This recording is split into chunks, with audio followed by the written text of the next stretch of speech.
Hi, welcome to Innovative Leadership Co-Creating Our Future. I'm your host, Maureen Metcalf. I'm the founder and CEO of the Innovative Leadership Institute and a fellow with the International Leadership Association. This podcast is part of a series hosted in conjunction with the International Leadership Association. I am delighted that on our show today is Otto Scharmer. Otto is a senior lecturer at MIT and the co-founder of the Presencing Institute. During this discussion, we'll talk about his latest book, The Essentials of Theory U, Core Principles and Applications. So Otto, I'm delighted to have you join us. Do you want to tell our listeners what is Theory U and what is Presencing? Thank you, Maureen, for having me on. What's referred to today as Theory U, how I came about was really following and listening to innovators in society. So in business, in science, in other sectors, and listening to them, what I realized is when they have a safe space to share their own story, it's a deeper narrative than the usual innovation and leadership story that's conveyed to us when we go to business schools or other places. That really brought me into the realm of Theory U. It was really by listening to the practitioners of the field.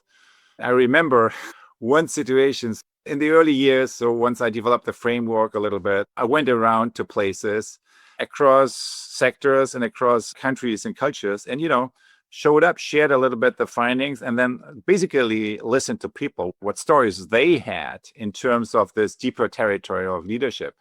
I remember there was one day I did one of these sessions in Vienna. So there was one very experienced practitioner who was sitting there and who was really quiet the whole time. So he didn't participate in the conversation. So I had no idea what he thought. So when everything was done and over with, I went up to him and said, "Hey, so what do you think?"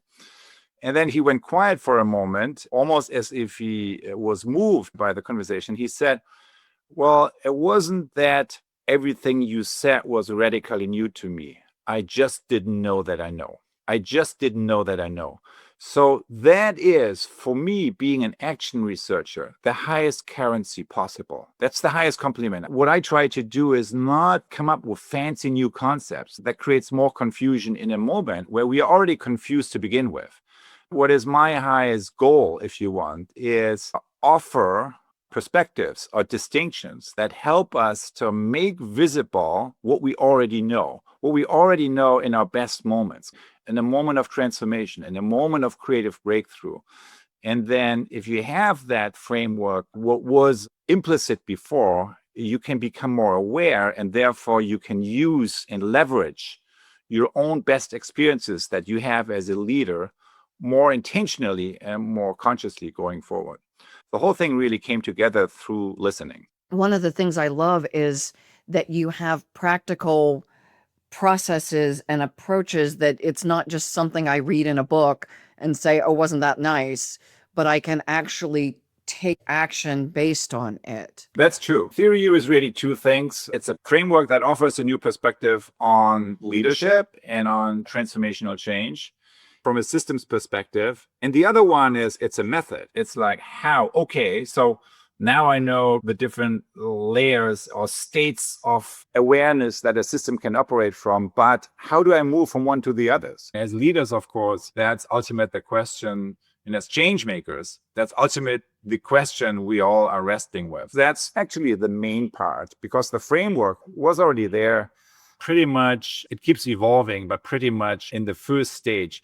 But then where the main effort is going is refining methods and tools that allow you to operate from a different place. Can you walk people through a little bit of what is this method and what gap does it fill that others have not yet addressed? Okay, so let's start with just one data point, which was really instrumental for me in investigating and exploring this deeper territory of leadership. So in the early interviews that I did, that I already mentioned, one of my interviewees was the late CEO of Hanover Insurance, Bill O'Brien. He went through his experience of leading transformational change, the episodes that were successful and those that were less.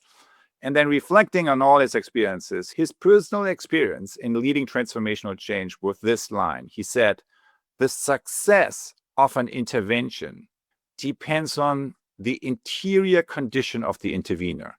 So in other words, the success of what I do not only depends on what I do and how I do it, the process that I use, but depends on the inner place from that I operate. But what do we know about this inner place, the source dimension of what leaders do? And so that was one of my points where I woke up. And another wake up point that I had is because I'm an action researcher, I helped a lot of leaders and change makers progressing with their initiatives for many years. One of the things I have been constantly coming across is this, and I'm sure it will resonate with many of the listeners here, which is the kind of changes that most people find themselves confronted with in these days is by and large challenges of disruption is one thing, right? But then what we got from the traditional change management and management tools is another thing. And between those two things is basically a gap, an abyss, right? And that's where you are as a leader. So in other words, there's a real misfit between the traditional toolkit of change management on the one hand and the real challenges of disruption we face on the other hand. And I was always interested in how we can operate in the context of such an abyss. And what I learned by, in part, my own experience, but mostly by listening to others and being part of practical change initiatives is that when you face a moment of real disruption, what happens is that all the traditional navigation instruments, right, the exterior navigation instruments that you tended to operate from, stop really working or stop working well. And then what you are left with is your inner knowing, right? Is your capacity to sense, to connect with emerging future possibilities. Disruption basically means the future is going to be different from the past.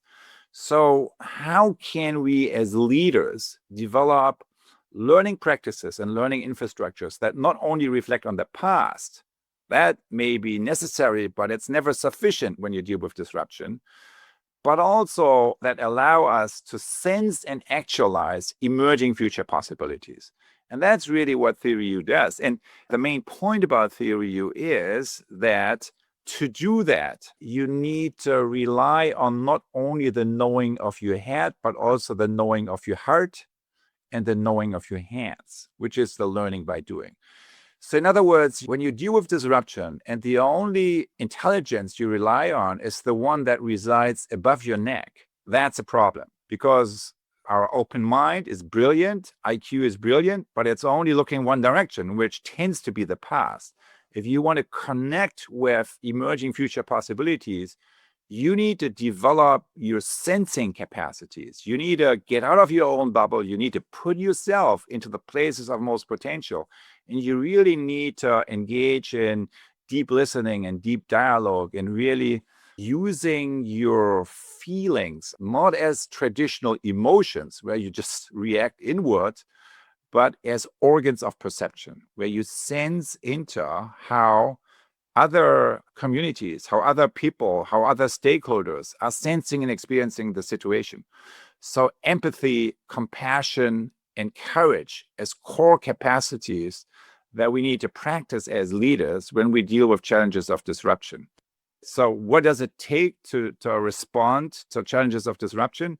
And the answer from a Theory U perspective is it takes a journey that in part is an outer journey, that is moving you to the edges of the system, but to significant parts also is an inner journey of opening the mind, opening the heart, opening the will, by which I mean seeing with fresh eyes, empathizing with the capacity to see a situation through the eyes of your stakeholders and feel what they are feeling.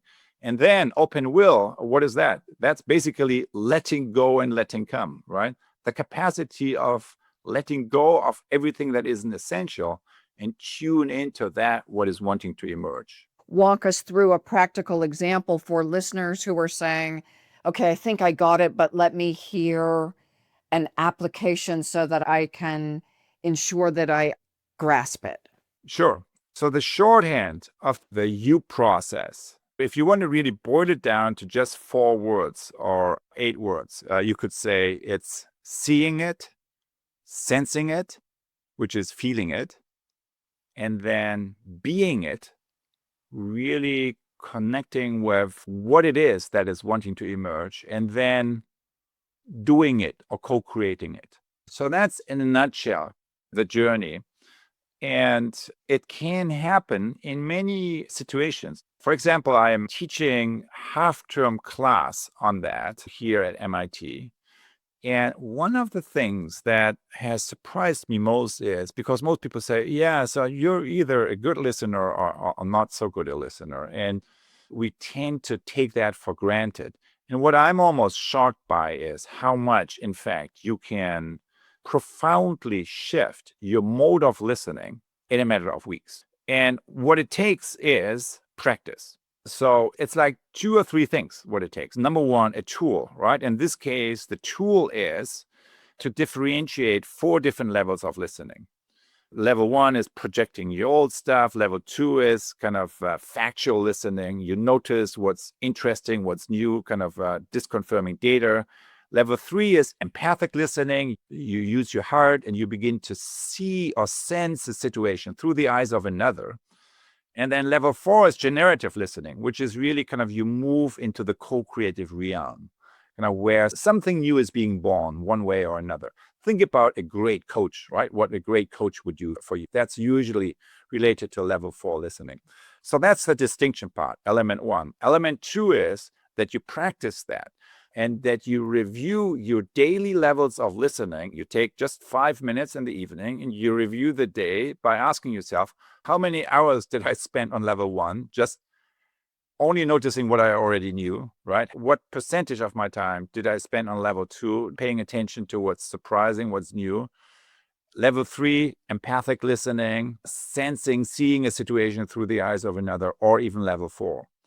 So that's kind of element 2. And element 3 is that you have a small group where you can practice level 3 and 4. What's shocking to most people is how quick, how deep you can go if you just build the container condition in the right way.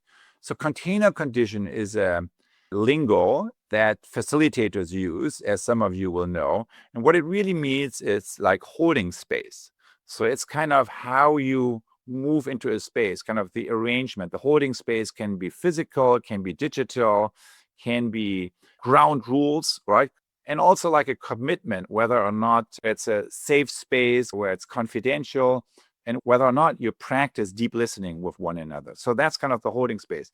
If you go to the Presencing Institute website, His Clinic is the tool. So there's a tools section and it's all open source. And so that's where you have a 60-minute process that in a very reliable way, if you have 4 or 5 people to do that together with, brings you into an experience that is very reliably level 3 and 4. And you do that for a few weeks, then you're listening and the way you pay attention to the world is changing. And then you can say is significantly deepened. My listening is different and the way I pay attention is different, but that's maybe not that big a deal. But when you think about that, right, when you're listening and the way you pay attention is different, it means that your experience of the world is different. And when that is different, it basically means everything is different. So it is a profound shift that can happen in a relatively short amount of time if only you put into place this kind of enabling infrastructure that I just described to you. And that's an example of how you can apply theory U methods and tools on a level that is both leadership level, but it's also very personal because it immediately shifts the way you relate to other people. Of course, there's a whole systems equivalent also for that. So for example, I'm currently running intervention also with a number of UN organizations. There's a whole system level, but it really starts with the individual. It starts often with listening, as I just described. And if you want to sum up that approach and a slogan, many of you may remember kind of from school philosophy class, Descartes, I think, therefore I am. So that's not exactly what Theory U does and says. Theory U says, I pay attention this way. Therefore, it emerges that way. So theory U is drawing our attention that what happens in a conversation, what happens in the world around us, what happens in a dialogue that I have with another person is a function of the quality of attention that I bring into the world, is a function of the quality of listening that I apply to a situation.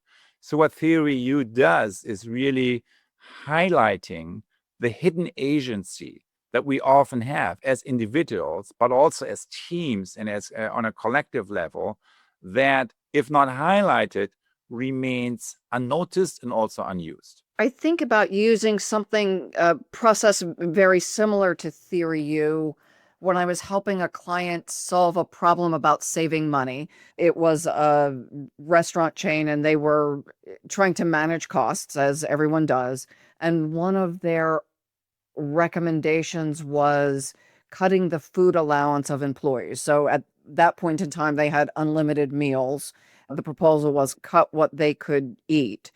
And then through this deep listening and taking the perspective of the stakeholders, what they realized was their employees are not just high school kids who go home to their parents' house, but they're heads of households. And the food they eat at work is often the only food that they'll eat during that day. And through that deeper sense of essence and looking at their values and who are we, the people running the organization in this context, they took a very different course of action. So that sense of listening in their highest values, not just from the perspective of finances, caused them to take a very different course of action. And to me, that was an example of listening more deeply and generatively emerging as the organization they wanted to be, where people chose to work there and were dedicated to the organization because of who they are collectively and who they are choosing to be going forward.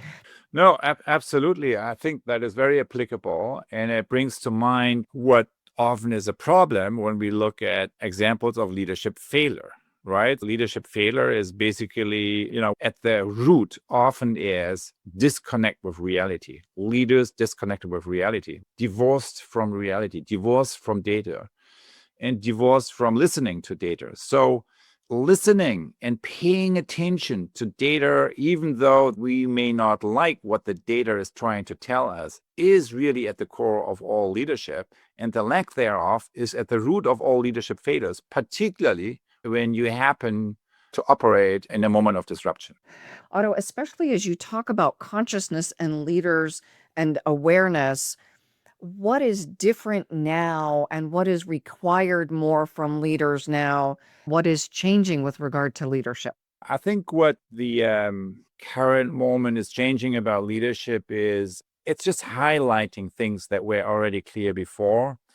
I think one is certainly that we all need to learn how to create these safe spaces where you can experience embodied forms of learning, where you can experience social resonance. So I feel how another person is feeling, and where you can connect to emerging future possibilities. How to do that online. We know it's more difficult online than being in person, but that's what we are dealt with. So I think that was one. Another thing we are seeing is that if you're a leader and you lead a moment of disruption, just minding your own business is no longer good enough. You're responsible for the well-being of your community because you are a big part of what determines the well-being in your own ecosystem. So paying attention to the bigger picture and also taking a stand in situations where maybe years back we would have said, well, that's not my business, because if the well-being of the community, the foundations of how we operate is at stake, then you need to take a stance. And if you don't take a stand, then that's a statement too, right? So if you are a leader who happen to be at the helm in a moment of disruption, part of your job is to pay attention to the larger situation and to be responsive to that. The first time I really saw that firsthand, that was in 2008, right after the financial crisis. I was working with a global company that was hugely disrupted in many of their global markets by the financial crisis, basically going from 120% close to zero and adapting to that and so forth.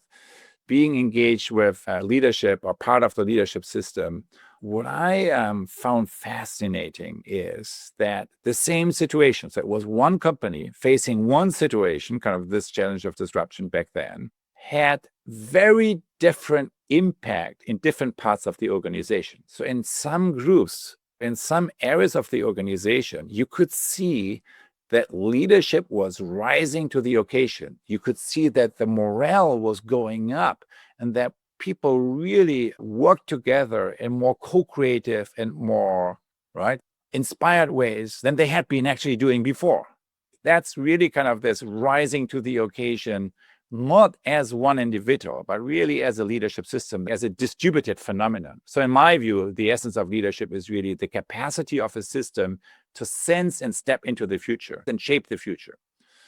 So that was parts of the organization. Then in other parts of the organization, you could see the exact opposite. So the same situation resulting in people retreating, being frustrated, confused, not knowing how to respond. And so the morale was dropping at the other end of the scale. What I learned from that microcosm was that experience is not what happens to us. Experience is what we do with what happens to us.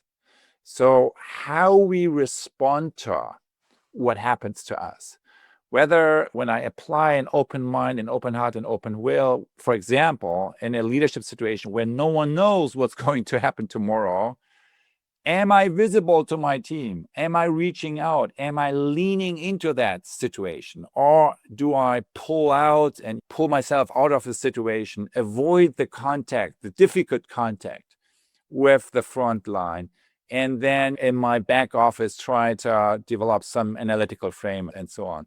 So it's kind of inner place that we operate from, whether we kind of lean into something or whether we move more into a freeze reaction, that has such a big impact on the reality that we create in our own organization. When you now abstract from that, so that really is an example for what matters, right, in a moment of disruption is whether you have the capacity to lean into and sense into what is wanting to happen and then go with that, or whether you're basically move into the opposite direction, whether you have a freeze reaction that is understandable, that your system is doing in order to protect you, right? Because maybe it's too much, but which then results in some of the phenomena that I just described. And then maybe the last example or thing I would like to highlight in the situation we are in is that leaders, I believe, need to create a holding space. And in fact, creating holding spaces is maybe one of the most important capacities that leaders need to develop in these days. And here's the data point and the example. When COVID hit in March 2020, at the Presencing Institute, we created a rapid response that we called GAIA as an acronym for Global Activation of Intention and Action. And it was basically something very simple. We said, look, every other week we'll come together here. We'll have like a 90-minute session and you're invited to just lean into the current moment. That's all we do, right? We use mindfulness practices. We use social art practices. We use dialogue. We put people in small groups. And we invited them to basically connect not only with the outer story, what happens to them, but linking that with their own inner resonances and questions they have in the current situation. And we did that over 3 months, basically, like 13 weeks, I think, altogether. We had 13,000 people participating, 7,000 of which really came regularly, and then, some people dropping in and out. And we had a very significant number, I think it was over a third, talking about life-changing experiences, particularly in regard to the holding space, kind of to realizing that what they thought was just their own personal private experience was shared by so many other people around the world. And that was really an eye-opener to me because we really didn't take people through a very elaborate journey there, right? There was a little bit of that, but it was mainly creating a holding space that would allow them to connect to each other. And yet it was transformative to thousands of them. So at least a third. So that's, I think, an example for this holding space, right? Which almost looks like nothing. Most people don't even notice what a good holding space is, but we all know what a holding space is when it's not there, right? What a bad holding space is. So people are frustrated, confused, low commitment of energy, or the people dropping in and out, and there's no shared energy, there's no shared attention, there's no sense of co-creativity, there's no sense of agency. Also, all of that, in my view, is a function of the holding space. So to sum that up, I would say from a theory U perspective, the quality of results that we see in a business, that we see in an organization, is a function of the quality of relationships among the people who operate in that system. And the quality of relationships among people is a function of the holding space that we put into place. That's why this holding space, the container conditions, the inner and the outer conditions that we bring in as leaders are so critical.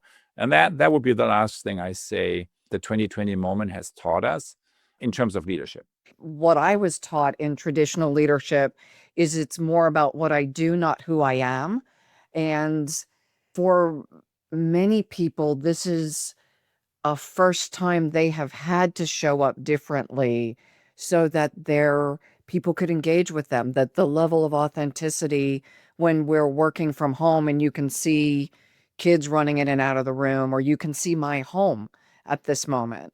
And that's just the concrete reality. It doesn't talk about my hopes and fears and my dreams for the future and my values, the emotions that were, when I started working, seen as unprofessional to share. At this point in time, that sense of who I am and what I bring to the container also really matters. That was, in fact, kind of the main theme that came up in these Gaia gatherings, right? It's almost as if you create a certain atmosphere, and of course, as a leader, kind of how you show up, right? So the examples that you share, and also the frameworks that you introduce, give permission or not. And I'm quite aware that part of the impact that Theory U has had is that it is a framework that gives permission to both the outer and the inner reality, that is applying science and observation both to the outer data but also to the inner data, which are our feelings. I remember my mentor here at MIT saying, everything that you experience in a situation is data.